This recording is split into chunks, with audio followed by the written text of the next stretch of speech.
पाही दुसरे आणि काही नाही, प्रपंच मिथ्या वस्तूचे ठाई, हे प्रमाण पाही वेदवाक्य. सांगतात की एक अद्वैत ब्रह्म पाही, म्हणजे ब्रह्म हे अद्वैत आहे, द्वैत नाही आहे. म्हणजे ब्रह्म हे दोन नाही आहे. अद्वैत म्हणजे दोन नाही, तो एकच आहे. ब्रह्म एकच आहे. सर्वा घटी राम देहादेही एकच आहे तो, दुसऱ्या अनेक काही नाही. सगळीकडे ब्रह्मच भरलेला आहे, ब्रह्माशिवाय दुसरं काही नाही.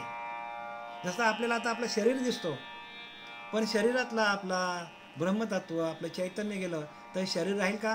शरीर लगेच निघून जाईल. आपला आपापामध्ये जाईल बरं का. पृथ्वी आपला जो जड भाग होतो पृथ्वीमध्ये जाईल. सगळ्या या शरीराचा नाश होऊन जाईल, पण ब्रह्माचा नाश कधीच होत नाही. आणि म्हणून ब्रह्म जे आहे ते कसं आहे तर शाश्वत आहे ब्रह्म. आणि त्या शाश्वताची ओळख घेण्यासाठी आपल्याला दृष्टांत आणि सिद्धांत दिलेत नाथरायणे. एक अद्वैत ब्रह्म पाही, दुसरे अनेक काही, फक्त ब्रह्म अद्वैत आहे एवढंच तुम्ही जाणून घ्या. प्रपंच मिथ्या वस्तूचे ठाई. ज्या वस्तू दिसतात आपल्याला त्या प्रपंचातल्या वस्तू सगळ्या मिथ्या आहेत, खोट्या आहेत सांगतात. खोट्या आहेत हे प्रमाण पाहे वेदवाक्य आहे. आणि वेदांनी सिद्ध करून ठेवलेलं आहे की जे जे दिसे भूत, जे जे भूत दिसेल त्या भूतामध्ये तो परमात्मा भरलेला आहे. मग ते भूत शाश्वत नाही ना. भूत कशापासून बनलेलं आहे तर ते पाचा भूतांचा नैवेद्य, जेव्हा पाहिजे तेव्हा सद्य, ऐशेने करता सद्य नाना रोग होती. आपल्याला रोग का होतात तर पाचा भूतांचा नैवेद्य, जेव्हा पाहिजे तेव्हा सद्य. जेव्हा आपल्याला जायचं तेव्हा आपल्याला हे देह सोडून जावं लागेल. हा पाचा भूतांचा नैवेद्य आपला, हा भगवंताला अर्पण करता यायला पाहिजे. हा देहच आपल्याला भगवंताला समर्पित करता यायला पाहिजे. पाचा भूतांचा नैवेद्य, जेव्हा पाहिजे तेव्हा सद्य, ऐशेने करता आद्य नाना रोग होती.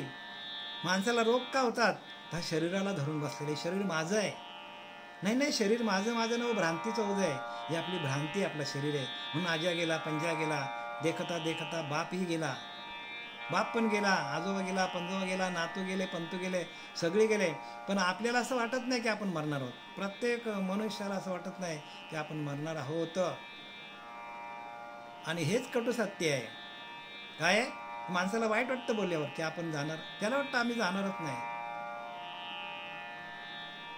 मृत्यूने म्हणे वेदज्ञ, मृत्यूने म्हणे शास्त्रज्ञ, मृत्यूने म्हणे बघा सगळ्यांना प्रत्येकाला एक एक एकामागून एक एक मिथाकुटे आहे, जावंच लागेल प्रत्येकाला.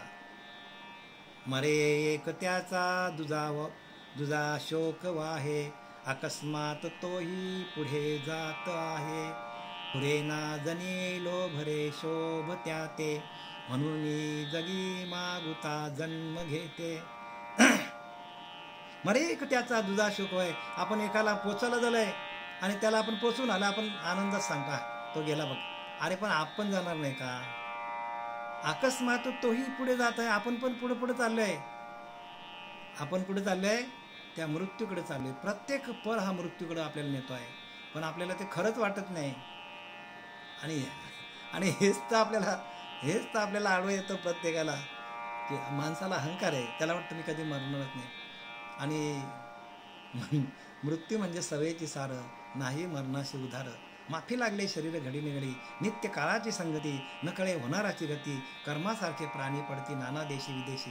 बघा सगळ्यांना जावं लागेल एक एक मिथाकुटी करून, पण माणसाला असं वाटतच नाही की आपण जाणार. आणि हा प्रपंच सगळा मिथ्या आहे सांगितलं. जे दिसतं ना ते सगळं मिथ्या आहे. मग दिसत नाही ते काय तर ते आत्मतत्व आहे, आणि त्याला धरणं म्हणजे भक्ती आहे. काय त्याला धरा ना तुम्ही, आत्मतत्वाला धरा. आत्मा हाच आपला प्रत्यक्ष देखी जे आपण देहादिकांचे नश्वरपण, हे दुसरे प्रमाण हे क्षणिक जाण प्रपंच. प्रत्यक्ष देखी जे आपण देहादिकांचे नश्वर, आपण प्रत्यक्ष डोळ्याने बघतो की हा माणूस गेला, माझ्या जोडीचा होता, हा गेला. आम्ही एकाच शाळेत होतो, हा गेला. आम्ही एकाच ठिकाणी कामाला होतो, पण हा गेला. आपण बघतो तरी आपण आपल्याला शाश्वत मानतो. बघा किती मोठा भ्रम आहे माणसाला. आणि हाच भ्रम काढता यायला पाहिजे. काय कुठे तुम्ही कुठल्या तीर्थाला जाऊन फायदा आहे? कुठल्या देवाची पूजा करून फायदा? आपल्याला पूजा ज्ञानदेव म्हणे भजा आत्मदेवा. काय सांगितलंय? ज्ञानोबारांनी लिहिलंय, ज्ञानदेव म्हणे भजा आत्मदेवा. आणि अखंड सेवा त्याचीच करा. अखंड त्या आत्मदेवाची सेवा करा सांगितलंय.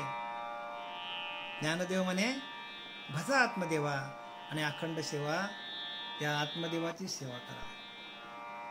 देवा नाही गाव, देवा नाही नाव, देवा नाही रूप कोठे काही. देवाला नाव नाही, गाव नाही, रूप नाही, काहीच नाही देवाला.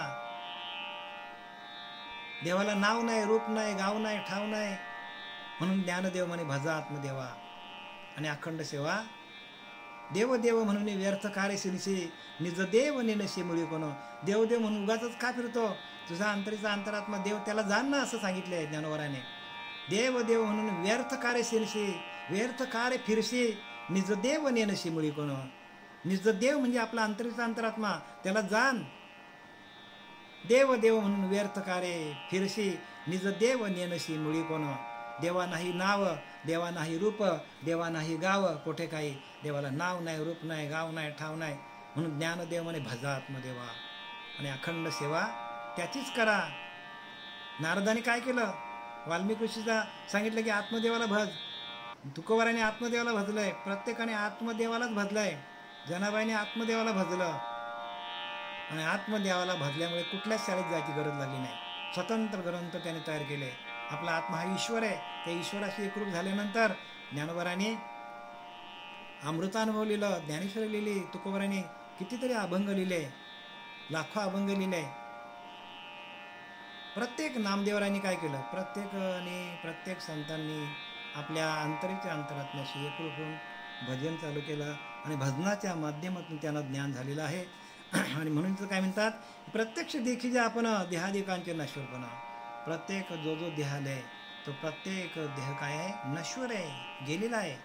राजा गेले धनाचे, गेले बळाचे, गेले कुळाचे कुळवंत राजे. सगळे मोठे होते, ज्यांच्याकडे खूप धन होता, ज्यांच्याकडे मोठे मोठे राजवाडे होते. गेले बळाचे, ज्यांच्याकडे खूप शक्ती होती, भीमासारखी शक्ती होती. बजरंगबलीसारखे डोंगर उचलणारे लोक या जगामध्ये येऊन गेले. गेले कुळाचे कुळवंत राजे, परंतु एकच राहिले जे स्वरूपाकार झाले आत्मज्ञानी. बघा मारला की नाही? संतांनी मारला ना ठोका आपल्याला. परंतु एकच राहिले जे स्वरूपाकार झाले आत्मज्ञानी, जे आपल्या आत्मस्वरूपाशी एकरूप झाले. तुकोबाराया, ज्ञानोबाराया, नाथ महाराज, रामदास स्वामी, जनाबाई, मुक्ताबाई. बघा ना, आता सूर्यचंद्र असेपर्यंत त्यांचं नाव निघणार आहे. कीर्तिरूपाने उरले मरावे परी कीर्ती. कशाने कीर्ती वाढली? आपल्या आत्मदेवाशी एकरूप झाले म्हणून. तसं तुमची कीर्ती वाढायची असेल, प्रत्येकाची कीर्ती वाढायची असेल तर ज्ञानदेव म्हणे भजा आत्मदेवा. आपल्या आत्मदेवाची सेवा कशी? आत्म्याशी एकरूप कसं व्हायचं? आत्मा हात आपला ईश्वर आहे आणि त्या ईश्वराला आपण टाकून जगामध्ये आकाराची पूजा करत बसला. देव निर्गुण आहे. देवाकडे गुणच नाही, आपल्याकडे गुण आहे. निर्गुण म्हणजे गुणांना घालवणे आणि म्हणून गुरुला शरण जायचं. देव निराकार आहे, आपण आकाराची पूजा करतो. आपण आपल्या आतमध्ये निराकार तत्व आहे, त्या तत्वाशी एकरूप व्हा. निर्गुण निराकार आहे. देव आज आहे, देव जन्माला येत नाही आणि येत नाही, जात नाही. आणि माया येते आणि जाते. ध्रुव आहे, देव आढळ आहे, देव येत नाही, जात नाही. कसं आहे? निश्चळ आहे. आणि आपल्याला निश्चल व्हायचं आहे. आपल्याला कसं व्हायचं? निश्चल व्हायचं आहे. आणि ती आपल्याला खुबी संतांकडे आहे. आणि म्हणून तुका म्हणे किल्ली संता हाती दिली. संतांच्या हातामध्ये किल्ली आहे आणि ते संतांना सोडून आपण सगळ्या प्रकारचे भक्ती करतो. आपल्याला आपल्या हातामध्ये शेवटीला काही येणार नाही. म्हणून काय करा? ज्ञानदेव म्हणे भजा आत्मदेव. आत्मदेवाची पूजा कशी करायची हे प्रत्येकाला जमली पाहिजे. आता सांगायला बराच वेळ, आपल्याला बरंच काय सांगता येईल, पण आपली वेळ आता संपलेली आहे. झालेली सेवा आपले सच्चिदानंद सद्गुरू पांडुरंग देवकर बाबा, नारायण बाबा, नाना बाबा, पांडुरंग दिवेकर बाबा यांच्याकडे मी समर्पित करेन. या प्रवचनाला मी विराम देत आहे. कुंडलिका वरदे हरी विठ्ठल श्री ज्ञानदेव तुकाराम.